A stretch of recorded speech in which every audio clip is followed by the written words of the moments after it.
I am here today to do my February reading wrap up. Oh, I guess I forgot these things. So I think this is gonna be my last. Okay, let's start over.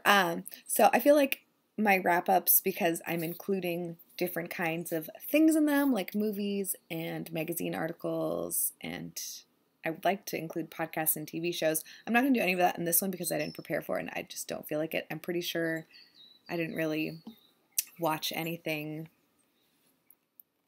last month other than like Never Been Kissed. I might have watched another movie. So I'll include that in my next month's wrap up if there's anything that I'm like, oh yeah, that was fantastic. I forgot about it. So I'm going to start doing like how other people do, like books 1 through 3 or 1 through 5. I'm thinking 3 books per like wrap up video, whatever. And then at the end, I'm going to do still like a wrap up where I just mention the books in my least favorite to favorite order. And then kind of like put a link of where I talk about it in my wrap up things. That makes sense, right? You'll see starting later this month, hopefully. Although again, I'm going out of the country. I'm leaving in 2 weeks for LA, and then, you know, that's Friday, 2 Fridays from now, and then that Monday I'm going to Italy. So I'm just like, I have so much to do. Probably not going to read a ton anyways. So let's start with the DNFs, I guess. So I knew, because I had purchased a lot of things in January that arrived in February. I knew that I don't even have where's my bullet journal? Oh my gosh, it's all the way over there. Hold on. Oof. I feel like I had been really good about preparing these, and then I just lost it. So I knew that I bought quite a few things, or like quite a few things entered my home in the month of February. So I knew I was gonna have to DNF some things. So I just at the beginning of the month just picked a few things, and so I picked these 2 Orson Scott Card books that I currently have no interest in reading. I don't know. That's just like doesn't look like something that I would enjoy. That one I can get on with a little bit better. I'm still confused. I'm not saying I'm never going to read these, but I just right now have no interest. And Jake bought them each for 50 cents. So goodbye. And then I've got some books that I brought home from my dad's house. The first one is John C. Calhoun, American Portrait by Margaret L. Coit. This is a biography on John C. Calhoun, and I didn't know who that was. I just saw this book and thought that it looked like an interesting biography on some kind of U.S. human, and I guess he was a super racist vice president a long time ago, and don't have the time or the energy to care about reading about this. And that's not 100% true, but I also read like the first paragraph, and just her writing is not my jam. So, bye-bye. And then I have 2 more, how I got rid of a book, because I do it by like pages, not by number of books. I got rid of a lot of pages by getting rid of this from my dad's house too, or I will be getting rid of this. This is the official Warren Commission report on the assassination of President John F. Kennedy. Am I ever going to read this? Not so much.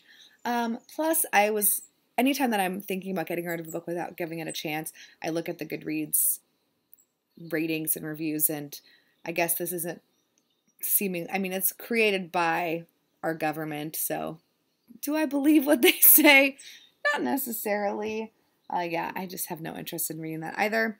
And then the last thing is this. I don't really know what this is. This is Hannibal, Invader from Carthage by Robert N. Webb. My dad got a lot of books from this is a discarded library book, library sales, and I don't know. It looks kind of like it might be a kid's book.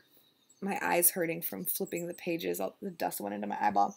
So those are books that are leaving my life. And now to the books that I actually read, starting with my least favorite and going to my most favorite. So the first one that I have is Little Women by Louisa May Alcott. I gave this 2 stars, probably like 1.5. I just did not enjoy this.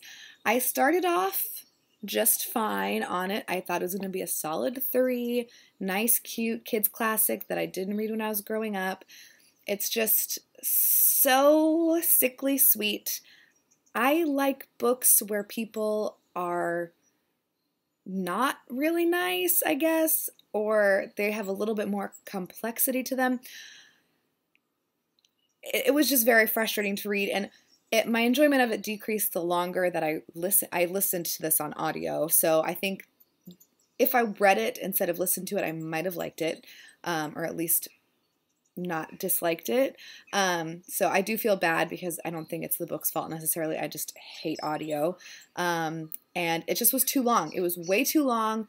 I vaguely enjoyed the first part of the book, and then once they're older, I'm just like, why am I still reading this? Also, spoiler alert, but I'm really butthurt because I feel like Joe and Lori were supposed to be together, and I just felt like the person that I related to the most was Lori, and I was so, like, heartbroken when Joe rejected him. Like, again, spoiler alert, sorry. Nope. But I was really, really sad about that. I just felt like they would have been so cute together. I think Amy is so annoying and selfish, and I just really don't like her. And I think that Beth is just like a meh character that's just like sad and pathetic the whole time. And I don't even remember the last one's name. It starts with an M, I think. Margaret? It's not Mary, is it? I don't know. The other one. Meg. That's what it is. Is that? Whatever. Meg, I just thought was also kind of like boring. I don't know, I just thought it was boring and long and too sweet. Everyone is very sweet and kind.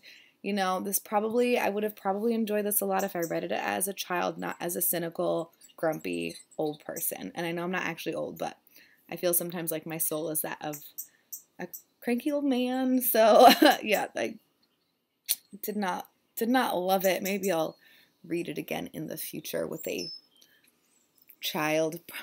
We'll see. Anyways, the next book that I have is Much Ado About Nothing by William Shakespeare. This is the first Shakespeare that I've ever read. I found this extremely problematic. It was very frustrating to me. It is very small. I don't really want to give away, but there's, like people getting confused because people are pretending to be other people and stuff. And so there's like a little bit of confusion. It's very upsetting as a woman to read it, basically. But I will say it was extremely easy to read. So that's good. I would like to read all of Shakespeare, but it's good to know that it will make me mad sometimes. And that it is very, very easy to read. I was intimidated to read Shakespeare, but I don't know why, because that was so easy. The next book that I have is Fire in the Blood by Irina Nemirovsky, and this is translated by Sandra Smith, and I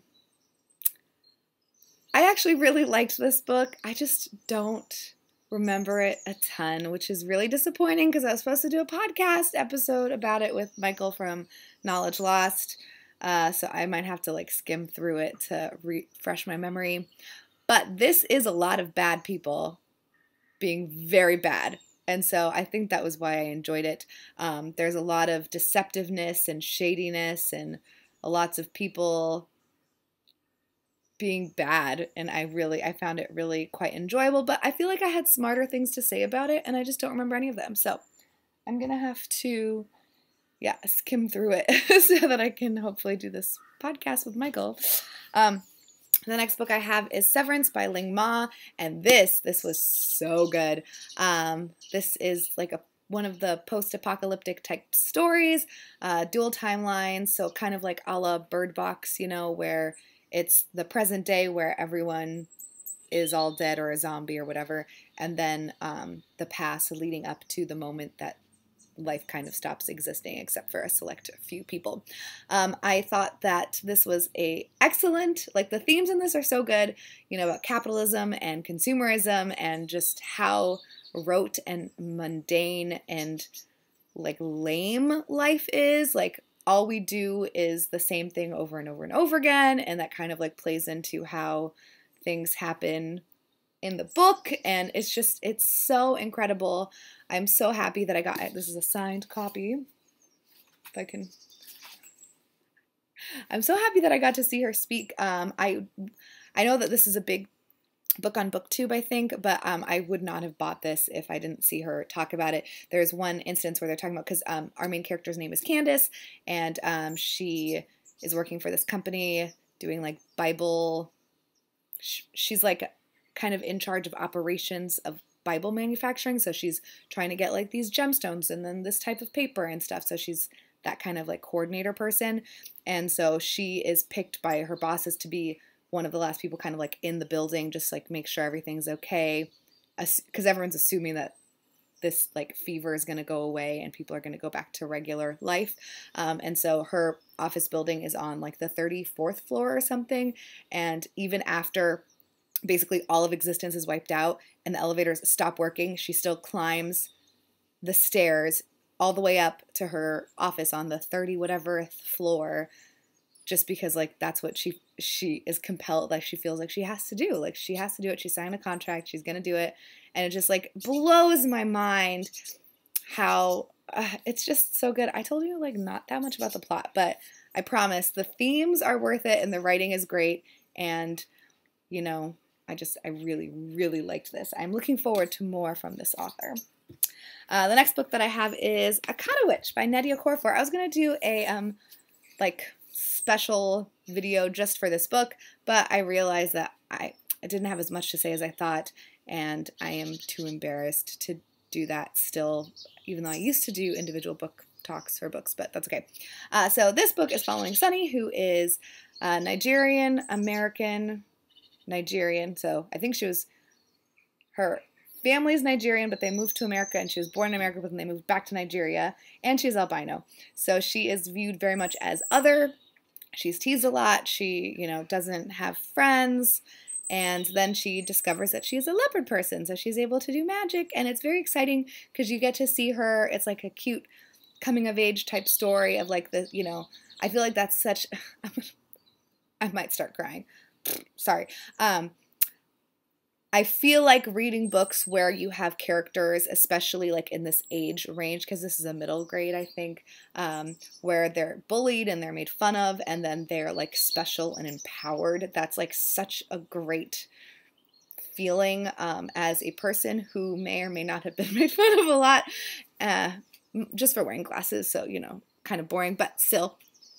It is nice to have that, I think. I will say, though, that two of the characters, so there are four, you know, it's her and three other kids that are, like, they've joined, like, a little group. They're a little group of four doing magic and stuff. And I will say that two of them, I think, are very naughty, and it stressed me out to read from their perspective. They smoked cigarettes. I think Sunny did a really great job, though, of, like, poo-pooing that idea, so, like, it was, like, ew, gross, so I think that's really nice. But they're also, like, don't follow the rules, and I don't know, they're naughty kids, and it really, as, like, a good kid who likes the rules and likes it when people follows the rules and doesn't understand why people wouldn't follow the rules, it really stressed me out. It was like watching an I Love Lucy episode, like, except worse because they were endangering people and stuff, so that really stressed me out. I thought Sunny was lovely and wonderful, of course, though. And I did think that, from my point of view and my perspective, I thought that the like development of the world was so much more enjoyable than like the plot of this book. So the plot is that there's this guy like killing kids or kidnapping kids, and so they have to kind of like, you know, fight him and stuff. And so when it got to that point of like the climax and the actual like scenes of that, I just thought that was kind of like rushed and towards the end and a little boring. I thought like learning about their abilities and all of that stuff, I found that to be much more enjoyable, but I think that's like, from my perspective, I feel like I was going to say a regular person, but like a kid especially would probably really like that because it's like the kid's fighting the bad guy and the kids are special. But yeah, I loved this. I thought it was lovely, and I do want to read the second book. I believe it is out. And then my favorite book of the month was Glyph by Percival Everett. Oh boy, this was weird. I feel like now that I'm doing my wrap-ups from least favorite to most favorite, I'm getting like a sick enjoyment out of it because I'm realizing that I am I've got like weird things that I like. This is about a baby who is super smart named Ralph. The baby's name is Ralph. He's very, very smart, and it freaks people out because he is a baby that can read and can, you know, have philosophical discussions and da-da-da-da-da, whatever, but the baby does not speak. So he doesn't talk, so his dad thinks that he's like, you know, mentally not like all there, but he loves his mom, so like he kind of like lets his mom in on the secret, and and then he gets kidnapped by the psychiatrist or psychologist that they take him to, and then he gets kidnapped again, and everything is just so bizarre in this book, but it is so funny, and like watching people like try to take him, and just like the desperation that these people have is like fantastic. Everyone says it's called it's called a satire. People like on the internet, and I think like on the back, call this a satire. I don't really know if I understand why, or maybe even what the word satire means. I do think it's like a very oddly funny book, and that it is upsetting but very funny. I just flipped through, and he calls his dad Inflato, which makes me really, it makes me laugh. I was gonna say it makes me really funny. It does. It makes the book funny, and it makes me giggle inside. Yeah, I just thought it was really good. I don't really know how else to describe it. I'm sure there's a lot. I was reading one of the reviews where someone was like complaining because, you know, they had to like Google every 5 minutes. I did not Google every 5 minutes. I'm sure a ton of this went over my head because Percival Everett is a very, very smart man. But I didn't care. I didn't need to. For me, the enjoyment of the book was plenty. So those are the things that I read last month. Oh, let me get my book budget thing out so that you can see how I did. I did not do great. I'm also behind on my challenges. I want to do like a quarterly update, so I need to do some of that this month. So I read 6 books. I bought 19 books, and I DNF'd 5. So my balance on books is I'm plus 8 books, but I'm minus 15 pages, which is really what I'm trying to focus on. So I don't know if you can see it here, and I've colored in the rest of the books that I read from last month. And yeah, I'm very pleased with all of that. So I will talk to you guys later.